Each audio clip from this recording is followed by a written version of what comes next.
This is Manish Srivastava. As we had started a series on Indian geography, जैसा कि आपको पता है हम लोग ज्योग्राफी के ऊपर एक सीरीज कवर कर रहे थे जिसको भूगोल भी कहा जाता है। तो उसमें मैंने बहुत सारे टॉपिक्स आपको ऑलरेडी पढ़ाए हुए हैं। आज भी मैं एक नया टॉपिक लेकर आया हूँ परिवहन में, जिसको ट्रांसपोर्ट भी कहा जाता है। तो उसके ऊपर आज की क्लास में हम लोग पढ़ेंगे। अभी तक मैं आपको जो है रेलवे परिवहन के बारे में बता चुका हूँ, इसके अलावा सड़क परिवहन के बारे में भी बता चुका हूँ। आज का जो टॉपिक है वो है आपका वायु परिवहन। तो इसके बारे में पढ़ेंगे। तो इसको चालू करने से पहले मैं आपको कुछ चीजें इसके बारे में बताना चाहता हूँ, फिर इसके बाद जो है हम इस टॉपिक को शुरू करेंगे। तो वायु परिवहन जो है ये एक ऐसा परिवहन है जो कि बहुत तेज है, बहुत जल्दी से एक जगह से दूसरी जगह जो संचार का काम करता है वो काफी तेज कर लेता है। तो ये सबसे जो है तेज जो बोला जाए कि फास्टेस्ट मोड ऑफ ट्रांसपोर्ट है, सबसे तेजी से चलने वाला जो संचार का कोई साधन है तो वो है आपका वायु परिवहन, जिसमें आपके हेलीकॉप्टर्स भी यूज होते हैं और एरोप्लेन्स भी यूज होते हैं। तो इसमें मैं बताऊंगा कि कौन कौन सी जो है कंपनियों ने हमारे भारत में इस चीज को शुरू किया और किस तरह से इसका विस्तार हुआ। तो हमारे यहाँ जो उड्डयन मंत्रालय है आज की डेट में वो इस चीज को पूरी तरह से जो है संभालता है और उसी के प्रबंधन में सभी चीजों का कार्य होता है। तो आज उसी को समझेंगे हम कि कौन कौन से जो है प्रबंधन हमारे यहाँ कहाँ से होता है और उनका किस तरह से संचालन किया जाता है। तो इसके लिए थोड़ा सा हम इसके इतिहास में भी जाएंगे और फिर वर्तमान में जहां से प्रश्न आपको आते हैं बहुत सारे, उस चीज को भी हम कवर करेंगे। तो हम लोग शुरू करते हैं हमारा लेक्चर। तो उसमें सबसे पहली चीज बात की जाए तो सबसे पहले जो एरोप्लेन या आपका वायु परिवहन का प्रयोग किया गया था वो कब किया गया था? तो 1911 में किया गया था।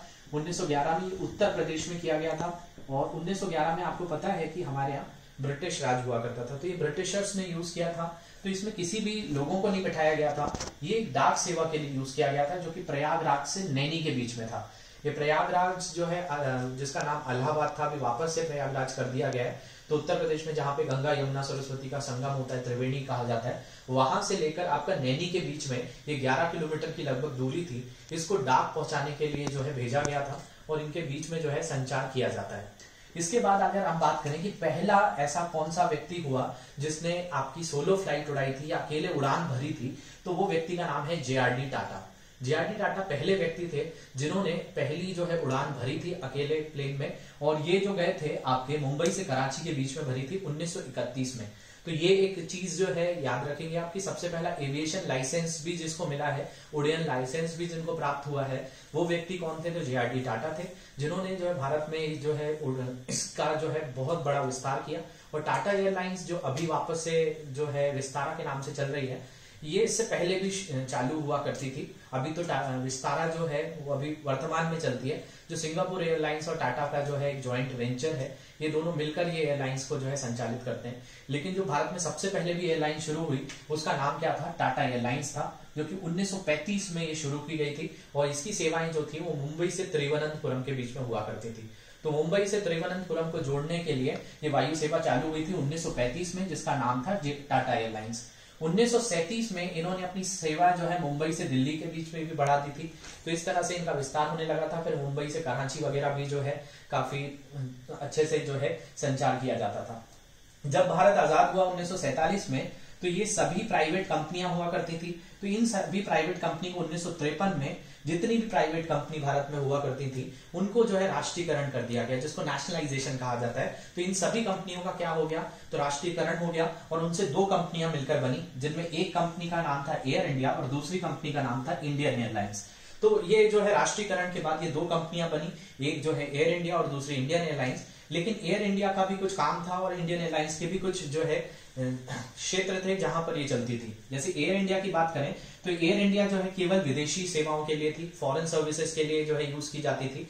लेकिन अगर हम इंडियन एयरलाइंस की बात करें तो इंडियन एयरलाइंस केवल जो है आपकी घरेलू उड़ानें जो होती थी वो इसके जरिए जो है भरी जाती थी। तो इसके अलावा इंडियन एयरलाइंस में आसपास के देश जैसे मालदीव्स था, श्रीलंका था, पाकिस्तान था, इसके अलावा आपका ये नेपाल है, चीन है, पाकिस्तान है, इन सब जगहों पे जो है इंडियन एयरलाइन से भी जो है फ्लाइट्स जाती थी। लेकिन एयर इंडिया जो है बाकी जैसे यूरोप हो गया, अमेरिका हो गया, साउथ अमेरिका, अफ्रीका, इन सब देशों में, ऑस्ट्रेलिया में जाने के लिए एयर इंडिया का प्रयोग किया जाता था।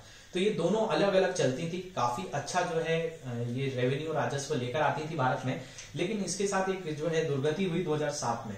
2007 में भारत सरकार ने सोचा कि ये दोनों अलग अलग चल रही हैं और काफी पैसा लाकर दे रही हैं। तो इन्होंने क्या किया, इसमें 2007 के अंदर एयर इंडिया और इंडियन एयरलाइंस को मिलाकर सिर्फ एयर इंडिया बना दिया और एयर इंडिया को जो है दोनों सेवाएं जो है देखने के लिए कर दिया कि वो जो है विदेशी जो है उड़ानें वो भी भरेगी और घरेलू उड़ानें वो भी भरेगी। उसके बाद जो है इसका पतन होना चालू हो गया था। ये NACIL के द्वारा जो है इनका जो है विघटन जो बोलते हैं कि ये किया गया था, मर्जिंग हुई थी। और ये जो है आपका NACIL जिसको कहा जाता है national aviation council of India, इसके जरिए जो है इसका जो है बोला जाए कि विघटन हुआ था, मर्जिंग हुई थी और फिर एयर इंडिया जो है तब से नाम से जाना जाने लगा है।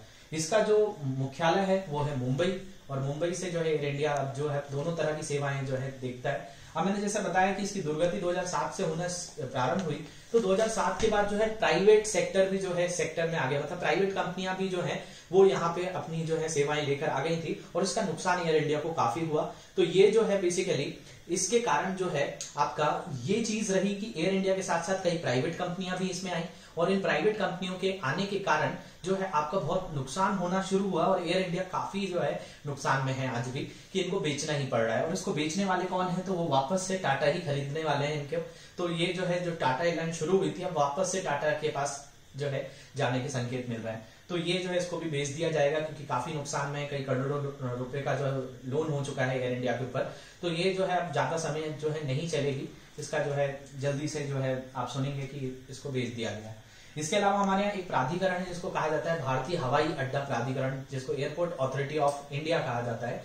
ये एक ऐसा प्राधिकरण है जो भारत में जितनी भी वायु सेवाएं हैं, जितने भी वायु जो आपके हवाई अड्डे हैं, उनको एयरपोर्ट्स को जो है मैनेज करने का काम करते हैं, प्रबंधन का काम करती है। वो संस्था कौन सी है, तो एयरपोर्ट अथॉरिटी ऑफ इंडिया है। इसका हेडक्वार्टर कहाँ है, मुख्यालय कहाँ है, तो नई दिल्ली में है और इसको बनाया गया था 1995 में। तो 1995 में ये संस्था बनी और जो है ये पूरी तरह से उड़ान जो है उन विभागों को देखती है।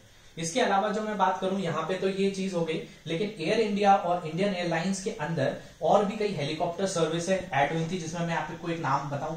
एक थी वायुदूत, ये वायुदूत हेलीकॉप्टर सर्विस भी स्टार्ट हुई थी और एक जो थी आपकी पवन हंस। ये दोनों आपकी जो है एयरपोर्ट हेलीकॉप्टर्स जो है सेवाएं थी, पवन हंस और वायुदूत। तो ये 1981 में शुरू हुई थी, एक 1985 में शुरू हुई थी और इन दोनों को जो है आपका इंडियन एयरलाइंस में जोड़ा गया था, बाद में राष्ट्रीयकृत कर दिया गया था और इंडियन एयरलाइंस का भाग बन रहे थे। फिर इंडियन एयरलाइंस एयर इंडिया का भाग बन गया। अब एयर इंडिया खुद ही बिक जाएगा तो वो सभी कंपनियां प्राइवेट हो जाएंगी जो प्राइवेट कंपनियां इसमें मिली थी। इसके अलावा जो हमारा उड़ान मंत्रालय है, इसको संभालने के लिए जो हमारे मिनिस्टर ऑफ एविएशन है या बोले जाए उड़ान मंत्री जो है वो हरदीप सिंह पुरी है। हरदीप सिंह पुरी जो है इस विभाग को संभालते हैं अपनी पोर्टफोलियो में। तो ये चीज याद रखेंगे। अब इस सभी चीजों से आपको प्रश्न कहां से बनते हैं या कहां से सबसे ज्यादा प्रश्न आते हैं, तो ये जो है अंतर्राष्ट्रीय हवाई अड्डों की कुछ मैंने लिस्ट दी हुई है जहां से आपको बहुत सारे जो है प्रश्न आते हैं। तो इनको एक एक करके हम देख लेते हैं और इनके बारे में कुछ खास जानकारियां होंगी तो वो भी मैं आपको दे दूंगा। तो सबसे पहले अगर हम बात करें तो आपको दिख रहा होगा हवाई अड्डों के नाम लिखे मैंने, इंदिरा गांधी इंटरनेशनल एयरपोर्ट, जिसको इंदिरा गांधी अंतर्राष्ट्रीय हवाई अड्डा कहा जाता है। तो इंदिरा गांधी अंतर्राष्ट्रीय हवाई अड्डा जो है ये नई दिल्ली का है। ये भारत का सबसे बोला जाए बड़ा हवाई अड्डा है और साथ साथ सबसे ज्यादा व्यस्तम भी है, बिजिएस्ट एंड बिगेस्ट एयरपोर्ट जो है इंटरनेशनल एयरपोर्ट इंडिया का, वो कौन सा है, तो आपका इंदिरा गांधी इंटरनेशनल एयरपोर्ट है। दूसरी बात करें तो राजीव गांधी इंटरनेशनल एयरपोर्ट, ये हैदराबाद का है। तीसरी बात करें नेताजी सुभाष चंद्र बोस, ये कोलकाता का है। छत्रपति महाराज शिवाजी जो है मुंबई का है। इसका नाम पहले छत्रपति शिवाजी था, अभी जो है जब से शिवसेना की सरकार बन गई है तो इन्होंने महाराज जो है इसमें ऐड करवा दिया है। तो ये करंट अफेयर्स में आपसे पूछा जा सकता है। छत्रपति महाराज शिवाजी जो है मुंबई का है। गुरु रामदास जी जो है ये अमृतसर का है। जयप्रकाश नारायण जो अंतर्राष्ट्रीय हवाई अड्डा है वो पटना का है। चौधरी चरण सिंह जो है वो आपका लखनऊ का है। लाल बहादुर शास्त्री अंतर्राष्ट्रीय हवाई अड्डा वाराणसी का है। बाबा साहब अंबेडकर जो है ये आपका नागपुर में है। स्वामी विवेकानंद अंतर्राष्ट्रीय हवाई अड्डा आपका रायपुर में है। वीर सावरकर जो है ये आपका पोर्ट ब्लेयर में है, जो कि अंडमान निकोबार की राजधानी हुआ करती है। इसके अलावा देवी अहिल्याबाई होलकर मैंने बताया ये इंदौर में है। आपका राजा भोज अंतर्राष्ट्रीय हवाई अड्डा ये भोपाल का है। कैंपेगौड़ा अंतर्राष्ट्रीय हवाई अड्डा जिसको इंटरनेशनल एयरपोर्ट कहा जाता है ये बेंगलुरु का है। और लोकप्रिय गोपीनाथ बोरदोलई ये गुवाहाटी का है। ऐसी और भी हैं आपके, जैसे सरदार वल्लभ भाई पटेल की बात करें तो अहमदाबाद में जो है ये अंतर्राष्ट्रीय हवाई अड्डा है। और भी अगर मैं बात करूं तो जैसे कि आपका मीनाम्बकम अंतर्राष्ट्रीय हवाई अड्डा जो है ये चेन्नई का है। नेडुमशेरी जो अंतर्राष्ट्रीय हवाई अड्डा है ये कोचिन का है। इसके अलावा जो है ये पैंगोंग एयरपोर्ट जो है ये गैंगटॉक में है और ये सबसे ऊंचा हवाई अड्डा है भारत का, जो कि सबसे ऊंची जो है मतलब ऊपर जो है पाया जाता है।